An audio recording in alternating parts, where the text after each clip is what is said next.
Hi everyone! Today we're making barbecue chicken thighs in the air fryer. Here's how this one goes.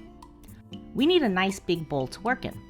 I'm still in purge mode and had these 2 barbecue blends in the pantry to use up. Use any blend you have or you can make a homemade one. Just a couple tablespoons should do it. A little EVOO for lubrication and mix it all together.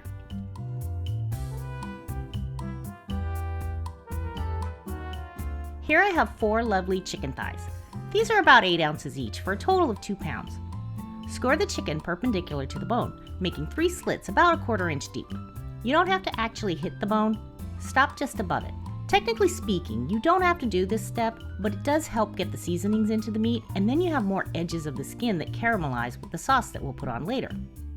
Chicken goes into the bowl, and now we give everything a good rub-a-dub-dub. Make sure to get into all the nooks and crannies and under the skin too.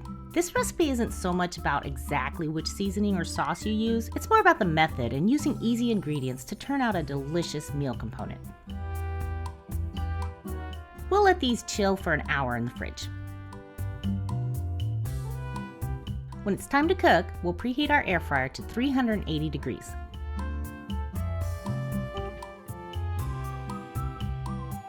These will cook for 10 minutes skin side down, flip, and then cook skin side up for 8 minutes.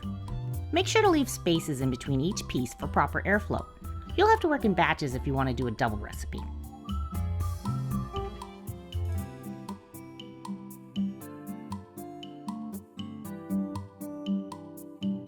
Now we get to choose which barbecue sauce we want to use. I bought a couple of these a while back on a BOGO and forgot the second one in the back of the pantry. Does that happen to you guys too? Again, you can choose any sauce you like, barbecue, teriyaki, homemade, whatever floats your boat. So these go back in 5 minutes skin side down, flip, and finish with 5 minutes skin side up. Ooh, smells good in here.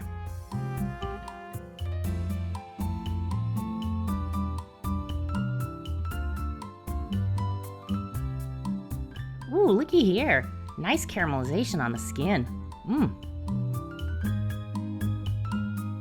I'm gonna let these rest on the counter for a few minutes before cutting in.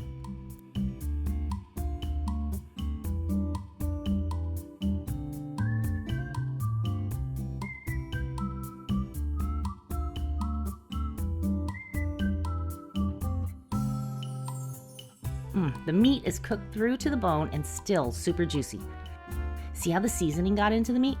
So much flavor going on here. These would be great with potato salad, mac and cheese, corn on the cob, pretty much anything you'd like for a barbecue meal. We ate a couple for dinner and then took the other 2 for lunches the next day. Good stuff. As always, ingredients and instructions are in the description box. Make sure to like, share, and subscribe, and leave a comment if you feel like it. Thank you so much for watching, and I will see you in the next video. Bye-bye!